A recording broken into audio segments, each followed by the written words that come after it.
for a diminished value report. Due to my 28 years experience in the auto salvage business, I'm very good with wrecks. So if your car's been involved in a wreck, call me for a diminished value report. Call 727-541-1741. You may be owed some money for the lost value of your repaired vehicle. And visit us at GulfstreamMotorsports.com. Tune in to the Shrink and Wrap Show here on Tan Talk Radio. Our stories and our topics will include, but are not limited to, everyday issues. We're here for you, for our listeners. We want to know what's important to you. So again, don't miss us on Tan Talk Radio.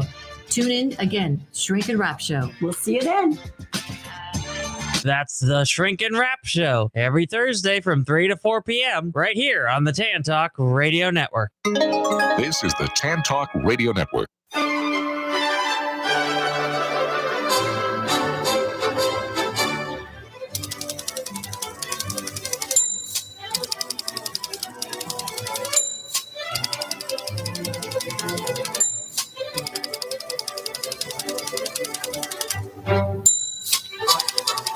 Hi, this is Patsy with the Z. Welcome to Joy on Paper, a program for writers and those who dream of writing, and for everyone who wants to know the story behind the book.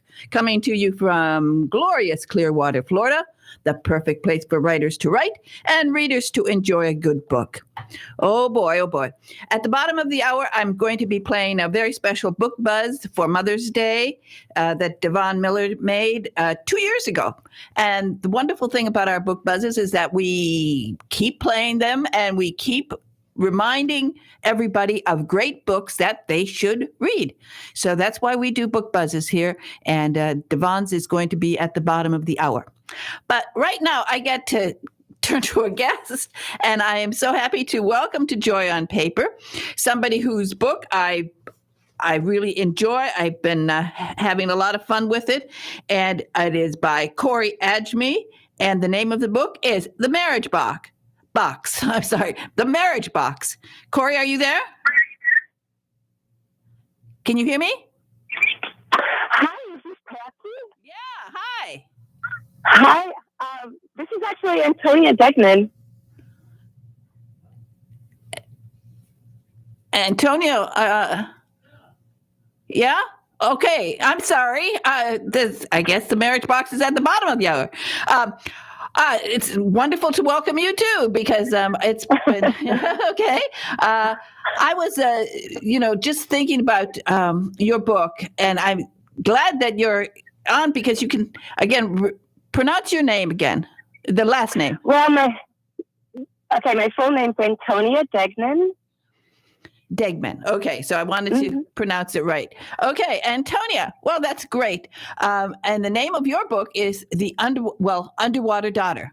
Underwater Daughter, and it's now this book is a memoir, and as I was thinking about it, it's a very complex book, and in many ways a very difficult book. It is. It was something obviously that you needed to write, and that I know that you have gotten so many wonderful reviews for this book because it has touched the heart of many people.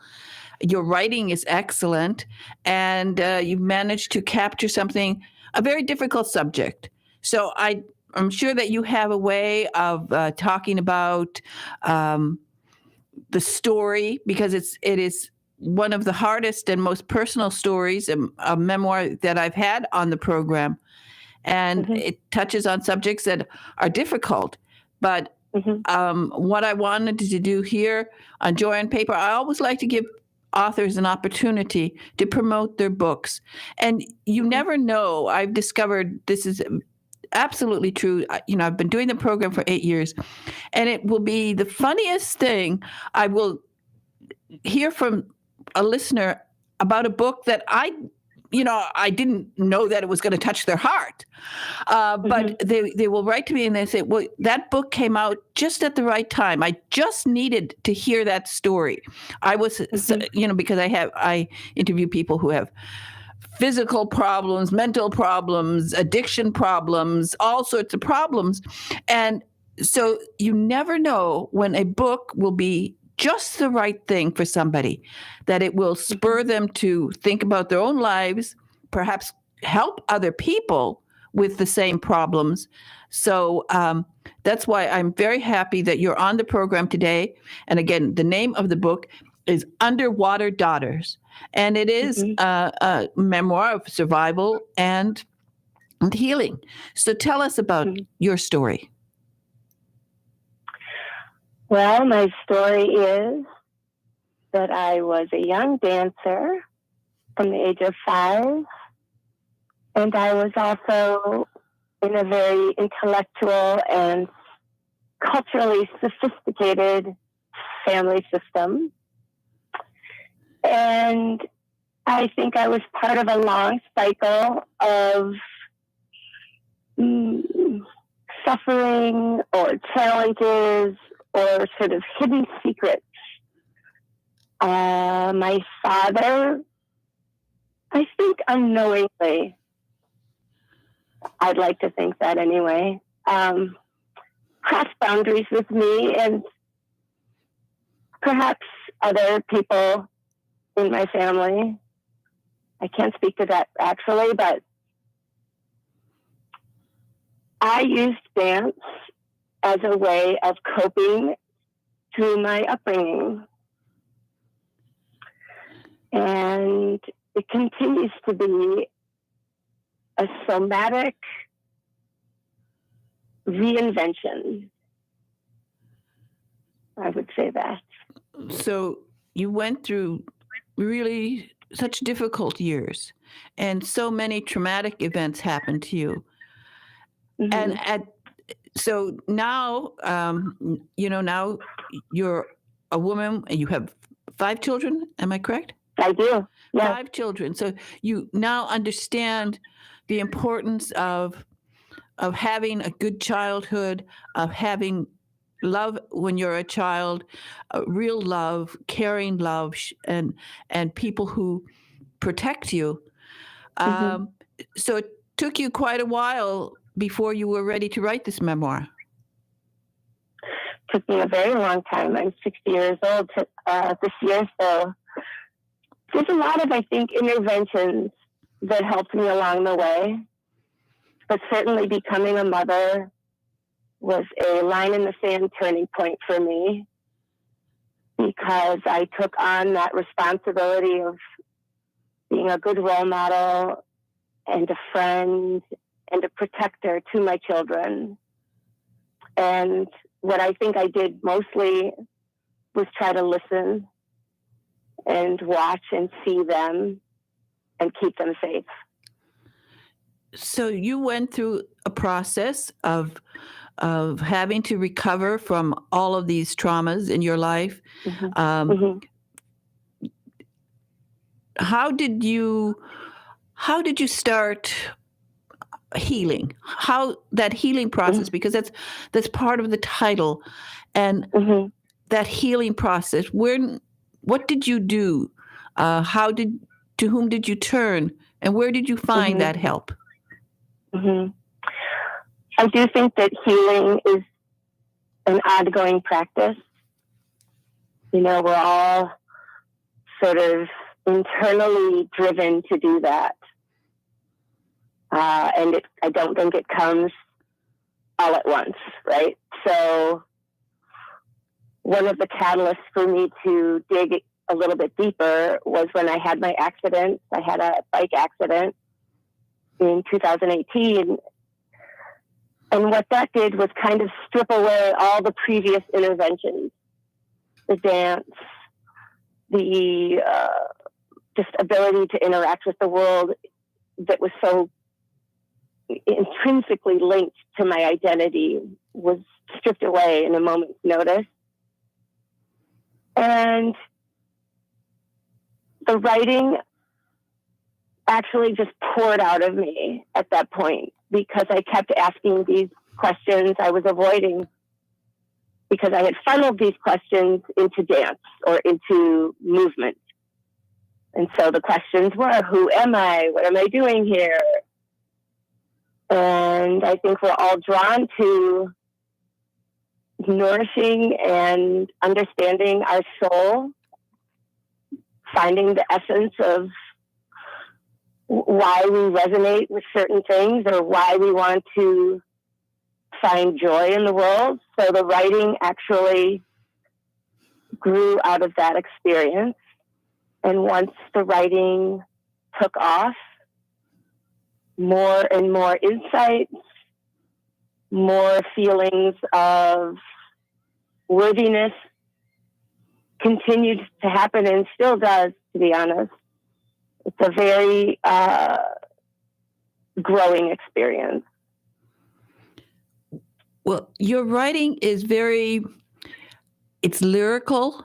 It's very touching. There are points where, I found myself reading and I was thinking, oh, this is such a good writer. She's just so good. She can put these words down. And I felt as I was reading, I thought, yeah, I think a lot of people will be helped and encouraged that perhaps if they put words down themselves, they can work through some of these things that have happened to them. And as you said, understand who you are and what you become, because you have to be, very proud of what you've done with your children. I know that they are very proud of you. I think so. Yeah. So I thank you for complimenting the writing. That really wasn't my wheelhouse. I think that the way I write is highly informed by my movement and dance experience. So I often say I almost choreograph words rather than a traditional way of, structuring my writing. But it works. I think it works. It works very beautifully.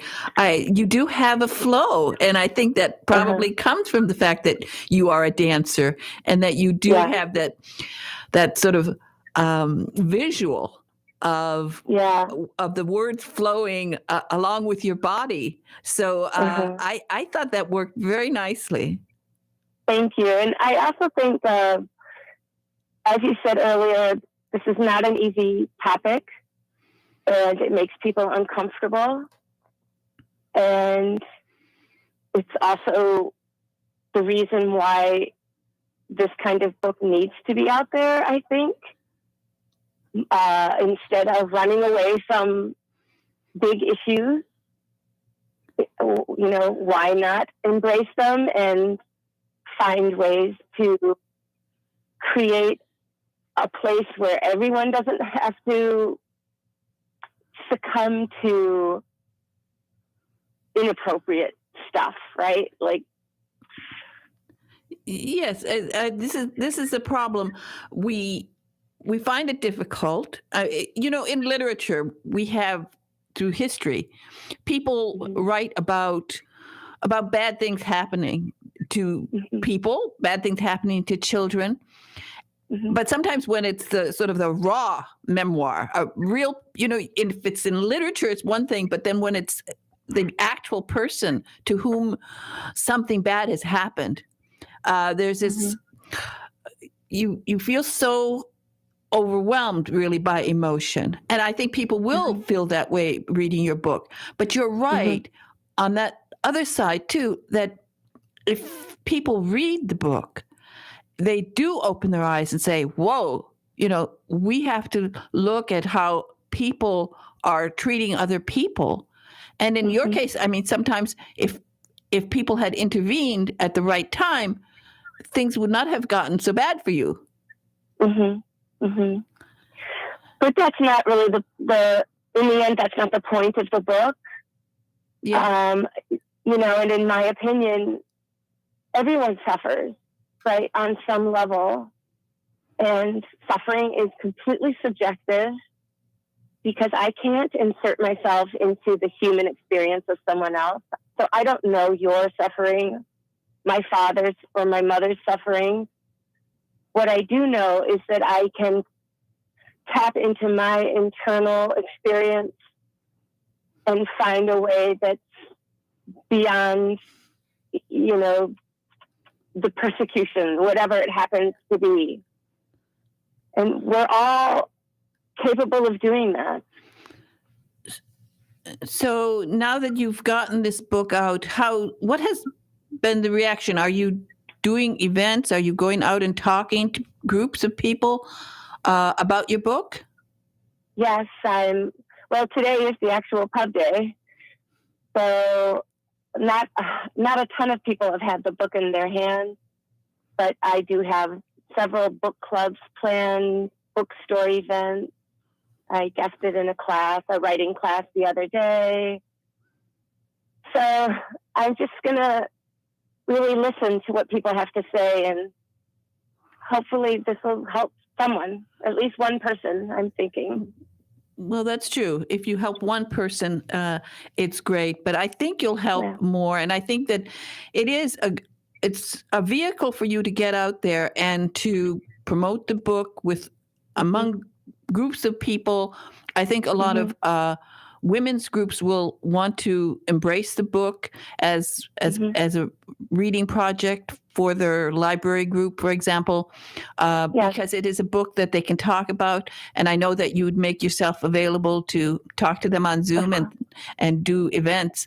So, so that I have some Zoom events lined up. And to your point, even an Instagram blogger and I were having an offline conversation recently, and she told me that she works in the criminal justice system, and she passed my book along to one of the victim advocates that she works with. And when she told me that, I thought, oh my gosh, yes, like that's it. That's exactly how I would love to see the book go from hand to hand. Exactly. That I think with the other books that I've had on the program about dealing with different types of subjects, but so often a book does touch people when you get out there and it gets into the right hands. And I think that you're right. The people in criminal justice and in social work, I think it will help them also to have a greater and in-depth understanding of what a victim goes through.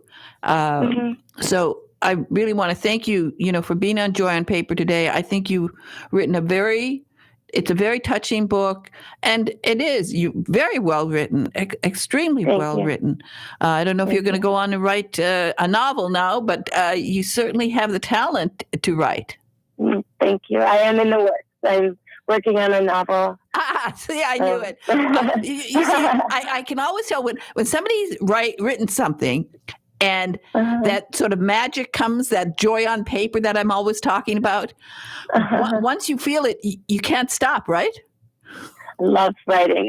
It's every day for me, yes. Oh, that's fantastic. I'm glad. Well, you'll be back on Joy on Paper when you have your novel. And meanwhile, do you have a website or someplace that people contact you? Yes, my website is my name, AntoniaDegnan.com. So everything you need to know would be on there. Okay. And again, thank you so much, Antonia, for joining me today. And the book is called Underwater Daughter. It's a memoir of survival and healing.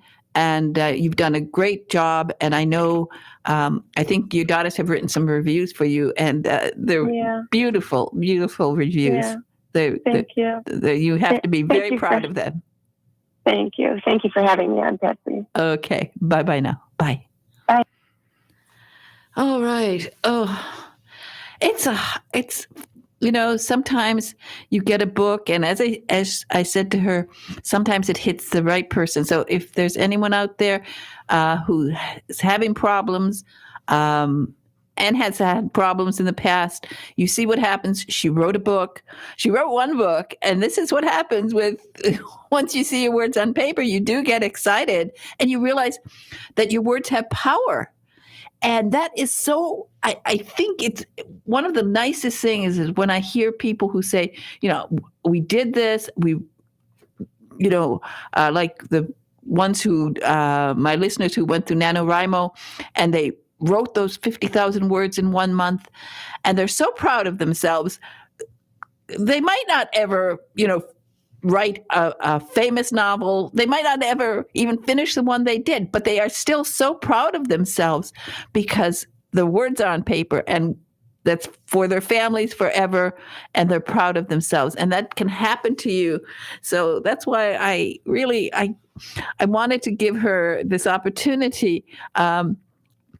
Antonio Degnan is a lovely person. She went through a horrific childhood, but she's come out and she's learned to be strong, and her book is worth reading. It's really, really good. It's Underwater Daughter. And now I want to go back. I mentioned at the beginning of the hour that we're going to play a book buzz, and this is a Mother's Day book buzz. And the nice thing, again, as I mentioned, when we do these book buzzes, we use them as often as we can whenever I have an extra minute. And this one is particularly lovely. It's a Mother's Day one. And the book is it is so beautiful. And it was a New York Times bestseller. And it is it's a loving story about sort of modern motherhood. And it's called Always With You, Always With Me. And Devon Miller did this absolutely lovely book buzz for it. And I hope that perhaps the authors of the book, Kelly Rowland and Jessica McKay, are listening. And I would love to have them on Joy on Paper, because I'd love to talk to them both about the idea and about the beautiful illustrations. I love kids' books. And it's just always such a joy when I get them and I can just sit there and it's funny. I will keep the kids' books. I have a writing chair, and on the left-hand side, I have tons of my my very serious books. And then on the other side, I have these books that just I want to pick up all the time. Nat Geo books, for example, pile of them, and children's picture books, because reading a children's picture book is it's relaxing and it makes you feel good. And so we'll play book buzz and do commercial, and then I'll be back with my next guest.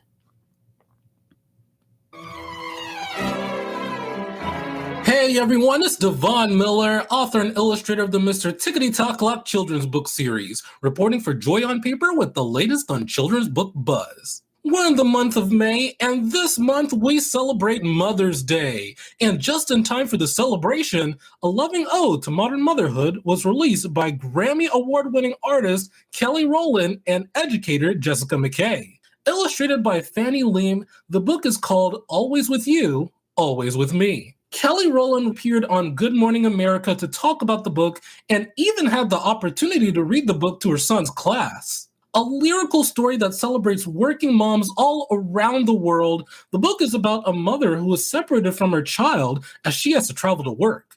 Because they're separated, the mother and son both stay connected through a rhyme they repeat whenever they miss each other or feel overwhelmed. A story all about a bond between a parent and their child, it became the #1 new release on Amazon in children's Black and African American stories. Always With You, Always With Me was influenced by Kelly Rowland's mom, who would always read the story Love You Forever by Robert Munsch. That book allowed Kelly Rowland and her mom to bond together. And I know so many parents and children will bond with each other when they read this book. This is Devon Miller reporting for Joy on Paper. For more book buzz involving children's books and authors, head on over to radio-joyonpaper.com and click on Devon Miller's Book Buzzes. I think it's about time that I buzz out now.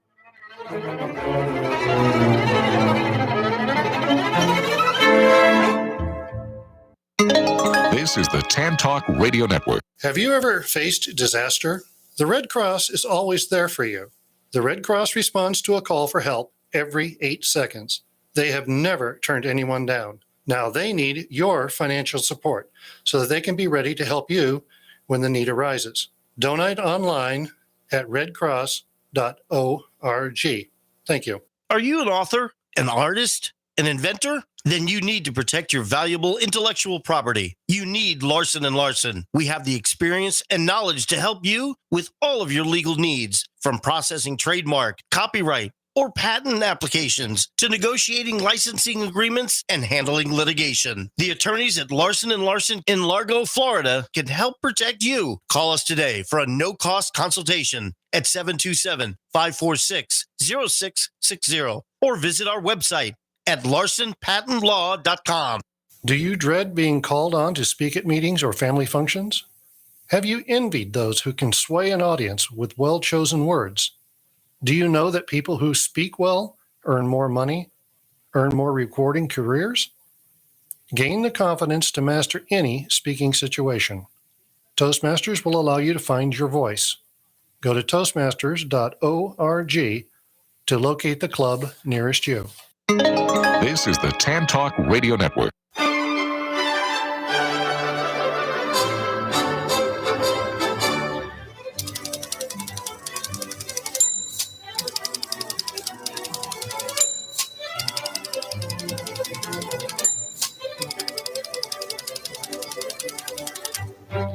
Hi, this is Patsy with a Z, and I am back, and I have my next guest, right? And I am so happy to welcome to Joy on Paper, Corey Ajmi, and the name of the book is The Marriage Box. Hi, Corey. Hi, how are you? Okay, great. Well, it is so nice to have you on. Boy, oh boy, what a book! Oh, thank you. This was great, and of course, it was. I liked hearing that it was named the most read new book of 2022 by Katie Couric Media. That's nice. Oh, it's a must-read book. Yes, it was so nice to get that. That feedback was amazing. Yeah, that was great. That was wonderful. So, I found the story so fascinating, and from so many points of view, the whole idea of the story, and I will tell you that forevermore, when I look at my copy of War and Peace, which is over 1,200 pages, I will be thinking about you. Oh, wow. Thank you. I love that. Well, it's sometimes something little, it's funny things that will remind you of something. And I never thought of using War and Peace in the way that you did. But it was. I love that detail that it stuck out with you. That's great. Oh, it was. And Thank another you. detail I really loved. I love the way you describe. How I knew when I was reading. I start the book, and I get so many books, so I start the book, and I'm saying, good writing, and then I get to where she describes her childhood bedroom, and I won't say how you describe it, but.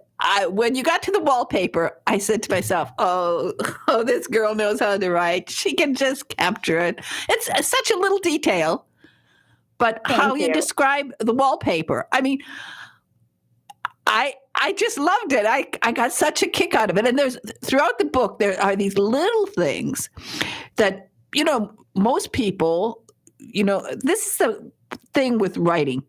Sometimes people don't understand how important these little things are. You have them, you're writing, and just one little detail, like War and Peace, like the wallpaper in her bedroom, that she's 16 and she's talking about the wallpaper in her bedroom. And all of these little things in the book give it such depth, it's sort of, just pops it up a notch. Thank you. I mean, I think that because sometimes those details have deeper meanings, like you mentioned, and that's why I'm just so amazed by people who can turn out a book a year. I'm just not that kind of writer.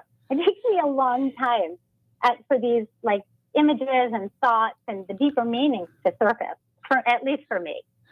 Well, it is, and when they do surface, I can tell you, they're great, because it really is a joy to read this book. The story is difficult in some ways, but I'll let you explain the story. but I did enjoy this part of having this sort of enriched atmosphere that you've given us. Oh, I appreciate that. So tell us about this idea for the story, and of course it's an intriguing idea. So go ahead. Okay, sure. So I would say, so the marriage box is based on my real life. The premise is my real life. I grew up in New Orleans. My family moved to the Orthodox Syrian Jewish community in Brooklyn when I was 16, because that's where both of my parents had been raised. They moved to New Orleans when they got married for work reasons. And when I was 16 and started dating, they wanted to come back because they wanted a more traditional life. They wanted me actually to get married. And by the time I was 18, which was all shocking to me because I had grown up, in this wonderful city, New Orleans, where I went to a college preparatory school, and I thought we're pretty progressive. And so this was a huge swing, going from New Orleans to Brooklyn, from a somewhat progressive modern lifestyle to a much more conservative religious community. And my parents did want me to get married when I was 18, which was all very shocking. And seemingly to me, my young 16-year-old self, it all happened overnight. I was sideswiped. And so the premise of the marriage box is that, and the rest is made up. But I do think it was a journey in coming to terms with that move and that time in my life. You're 16, you're forming your identity, you're trying to figure out who you are. And when all the rules change, it's just extra confusing. And I think the marriage box was just an attempt at dealing with all those emotions. So set the premise for the listeners about what exactly the marriage box is and how things are arranged. I must say, I thought your description of Brooklyn and all of that's terrific. Thank you. So I did want, even though maybe in the description I just gave, the story sounds somewhat heavy, and there are dark moments, that's for sure. But really my goal was to have good storytelling and have it be entertaining. And there's some humor in it. And the marriage box was a real place. It was at a beach club in New Jersey where all the young Syrian Jewish girls went to hang out for potential dates. And the boys would go there and they'd get dates, but really the goal was to get married. So when I showed up at the beach club, I stayed as far away from the marriage box as possible. But I thought it was a good, apropos, kind of fun title for this novel. Oh, it is. It's a great title. And thank you. So double meaning. Exactly. So, the thing is with religious marriages and Jewish religious marriages, there are certain things that are unusual for a lot of people. So when this happened to you, when you got to Brooklyn after being in New Orleans, which is a completely, so divergent, one is so different from the other. So your character, her reaction is very much like what your reaction was? Yeah, my character was pretty angry and depressed, and I think so was I for a while. But she then behaved in ways that I didn't. I was pretty well behaved. Well, Casey Cohen is, as you said, she's a teenager, and it also it's a combination. When you say Syrian Jewish, it is different than the Ashkenazi Jewish lifestyle. Exactly. So it's you have a lot of things to deal with in this story. Yes, the marriage box took me 20 years to write. Part of the reason was because I was a young mom raising 5 children, but it was also difficult to write because it was attached to my real life, and I wanted to write about this community with humor, but also the utmost respect. So that was kind of tricky. But what's been really important about the book for me, which was unexpected, I didn't set out to do this, was to show Jewish life from a different angle, because a lot of times what's shown in books and in movies and on TV is just one specific view of what Orthodox Judaism looks like. And so this is just a new story with a new view that hopefully can help broaden the representation and the conversation. Yes, exactly. Because it is, I'm sure readers will find it fascinating, the difference for those people who are Ashkenazi Jews. They don't know that much about Syrian Jews, so it's fascinating. I didn't even know. That was part of, besides going from New Orleans to Brooklyn, south to north, from a reformed lifestyle to an Orthodox lifestyle. I also didn't know, I grew up thinking I didn't know there were different sections of the Jewish religion. And so I had one Ashkenaz grandmother and thought I was also. I didn't know about Sephardic culture. Well, because it is interesting. I lived in Iran for a long time, and I actually lived in the Jewish neighborhood, but of course it was Iranian Jewish, very, very Orthodox. My entire, we had about, I'd say we had about 10 blocks of Jewish. Everybody was Jewish. We were all Jewish. And of course, coming from America, I mean, I was used to, going to synagogue and just regular, the way we do. And then when I got there, and it's Orthodox. It's different. It's definitely different. Yeah. So I think that also adds to a lot of the fun. Now, the story, in this case, of course, tell us a little bit more about how you developed the story about Casey and about Michael. How did you handle this? So, for whatever reason, this seems to be true for writers. They end up finding themes that they write about a lot, and I write about marriage a lot. In my other book, Life and Other Shortcomings, my short stories are largely around relationships and marriage. My essays revolve around marriage often. So it's been a fascination. I did get married at 18. I've been married for 40 years.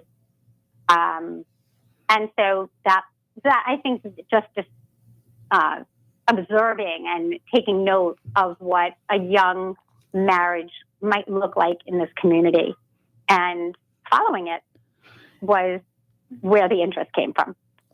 And it's also a combination also of Jewish life, but also a combination that the 80s. That's an interesting period in our whole, when we're looking back nowadays. I mean, people look back with nostalgia at the 80s, which is, it's hard to believe it's 2023. It's unbelievable. It is. Sorry. It is 2023, right? I mean, I'm not wrong. Yeah. No, you're not wrong. And when I was submitting the novel for some awards and contests, one of the categories that was appropriate was historical fiction. I could not believe that. The story feels so modern to me. It feels so current in some ways, and yet 1980 is a long time ago.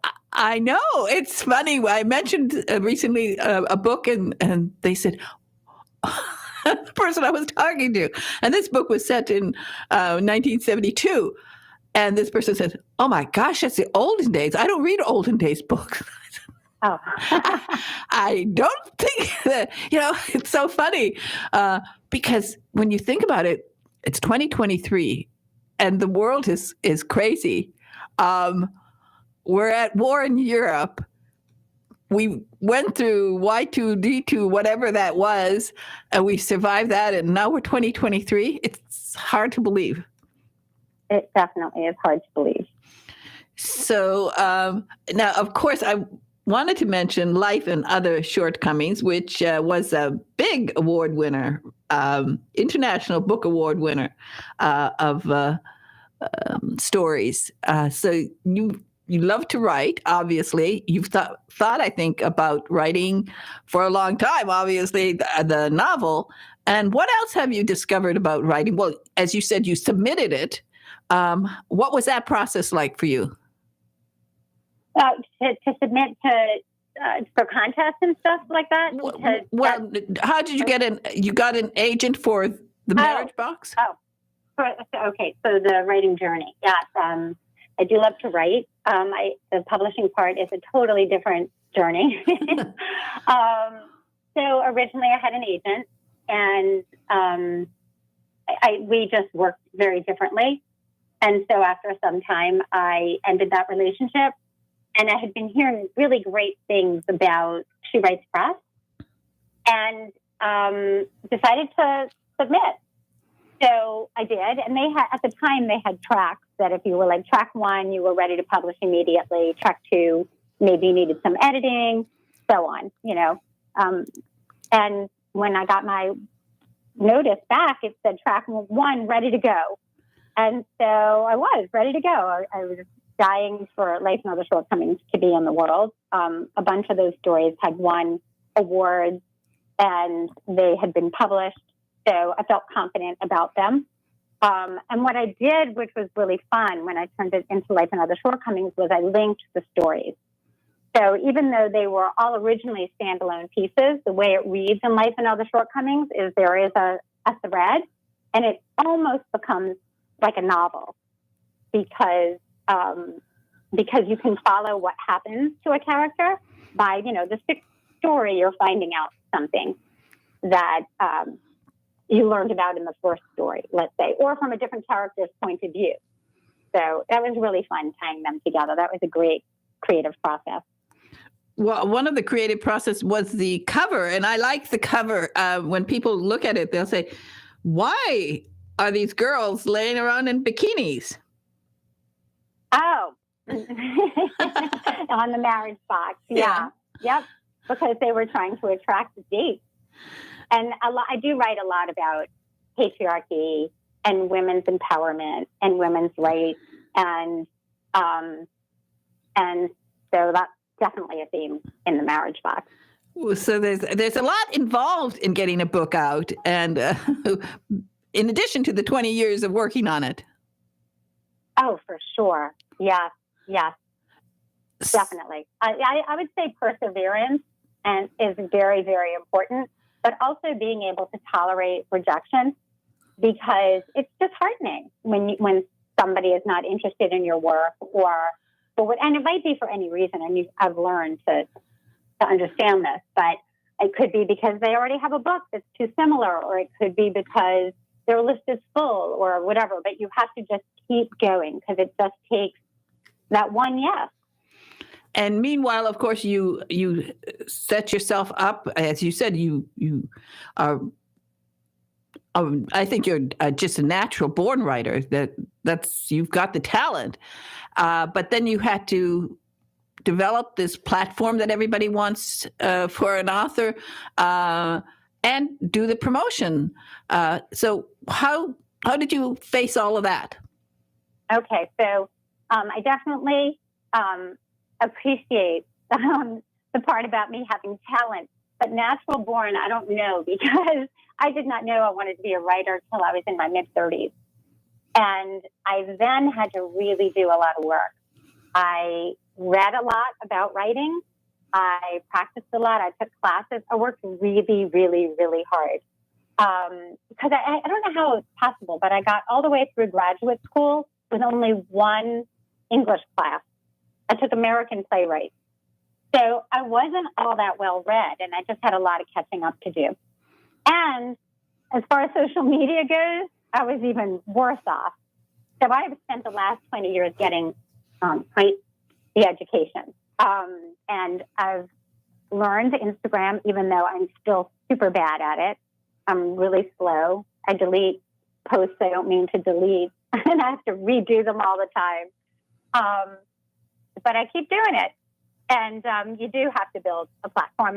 And what happens, too, is now, like, I have people who are following, and it feels mutual. Like, I have friends on Instagram, and we support each other. and, not only my regular friends, but writing friends, and you feel a part of a literary community, which is nice. But that took years. It took a lot of work and time. Well, you must have been doing something right, because it is not easy to get the notice that you've gotten, like from Zibby magazine, saying that you're one of the most anticipated. And I think the LA Times said something about perfect for summer vacation. So this is not easy to come by, this kind of recommendations. Thank you. That's so nice. You're making me smile big. Well, I mean, you're obviously very, very good at this, because something I have not seen a new author who's just, without being with a major publisher, if you're with the big five, they'll come out and get you all this stuff. But normally, this is not what people get. I mean, you're like all over the place. Oh, that's really nice. I'll say this. I work hard. I work really hard. This has been really important to me. I've worked hard at it. So, I mean, you do all this yourself. I mean, to get noticed by whether the Jerusalem Post, the Huffington, I mean, it's not easy. No. So, but you make, that's what I said. Like, you make connections, you meet people, you hire a coach, a writing friend gives a suggestion, and you put yourself out there. You take chances. I email people asking them if they might be interested to get a press release, to get a copy of the book. And one thing leads to the next. Well, you are, if you're not a naturally born writer, you're a naturally born promoter, because I mean, this is, I was so amazed when I looked at all of this that you've managed to get. And I know how difficult. I mean, I know authors who are actually published by the big five, and they don't get this kind of stuff. Oh, well, I really do appreciate that. So, and of course, you probably are going to be doing a lot of events throughout the summer. This is a wonderful book, for my Hadassah book club. I would think all the Hadassah book clubs around the country will want you to zoom in to their meeting. That'd be awesome. Yeah, that'd be great. Oh yeah, and also Sisterhood at like my synagogue, they have a book club. All of these, and they're always looking. Usually they review and talk about a book once a month, and they're just talking about the book. They try to get the author to, if they can, but they aren't always as successful. But I have a feeling you'll put yourself out there and people can Zoom with you, because you are one heck of a promoter. Oh, I appreciate that. I do have wonderful people helping me too. My Book Sparks has been amazing. Crystal is great, Crystal Patriarch, and her team. So I have wonderful people supporting me too. That helps. Well, all I can say is you're doing something right. I assume you're writing the next book already. I am. Yeah. I am. It's always, the first one's tough, but the second one now. So the second book, how far are you along? When's that going to come out? So the one I'm working on now will be my second novel, but I have the collection also. So it'll be my third book. And the novel that I'm working on now is a completed draft. But I've gone back in and I've done some really serious editing. And so it's still a while away. Again, I'm a slow writer. I'll get it done. Well, it takes me time. Okay. Well, you do it beautifully. And as I said, because of all, I love the way you just describe little things. And it's those that I think that's what makes the book stand out. Just all the smart things. And it's funny, in your book, you mentioned your copy of, I assume your copy of War and Peace is 1,225 pages. And as I was reading your book, I looked over at my bookshelf and I saw my copy. of War and Peace. And later on, I had to get up and see if it was 1,225. It's been a long time since I read them. And funny. My copy is 1,240 because I have the mod translation.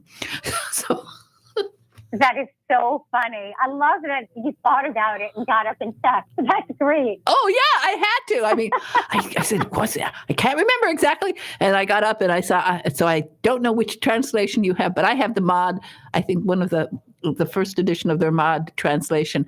And it's, so I thought it was so cute. I love it. I love these things. So not everybody who has War and Peace on their shelves are going to go check what they have. And then they have to get your book so they can read about what happens with your copy. Definitely. Because it's pretty good. Okay, well, thank you so much. Oh, your website is great. By the way, I have to tell people your website is great. And it's Corey Adjmi, ADJMI. A really wonderful website. It's got all these lovely things people are saying about you. Amazing. And your events and also some great writing advice. So people go to her website. It's really good. And get the book. Yeah, it's Mother's Day coming up. What the heck? It's got some some stuff in there, but I think every mother would enjoy reading it because in the end, it all comes out okay. So again, Corey, thank you so much for being on Joy on Paper today. It's been a joy talking to you. It has been wonderful. Thank you so much. Okay. Bye-bye now. Bye. Bye-bye. All right. The marriage box. Anyway, it is very nice. She's done a great job. And when I talk to you, people who are working on your novels, and I say, paint the picture, this is a good example of somebody who can paint the picture. When she can write something, I will be forever. When I look at wallpaper, I will think of how she wrote about a simple thing like the wallpaper in a teenage girl's room. And just little things like that make the difference between somebody who just puts it down on paper and then somebody who actually knows and sees what they're doing. So it's a great read, and I think she's a great writer. And so she will be back because anybody who gets I really have to maybe have her on to do a whole hour of marketing because I don't know how she's done it. She's accomplished. She has more from famous organizations than I've seen from writers who are with the big five and who has sell 100 million books. I don't know how she's done it. She's amazing. Anyway, remember everybody, what I always tell you, one of the joys of life is to see your words on paper or to hear them spoken in audible book, or if you're very, very lucky, to hear those magic words, lights, camera, action, and your book will be turned into a major motion picture or a streaming video. And that is a fantastic thing. And I'm hoping that for Carol J. Perry, oh boy, Haunted Havens Mystery Series. She just showed me the new cover and it's amazing. I love it. Wow, I'd love to see that one in streaming video. Anyway, say something nice to somebody today. I will say something nice to Big Ed in the control room. Thank you, Big Ed, for everything. And he saluted me, and I saluted him because I should have been a general. Oh, my gosh. The world would be in a better place if I was a general. Believe me. Okay, everybody, take care. Bye-bye now.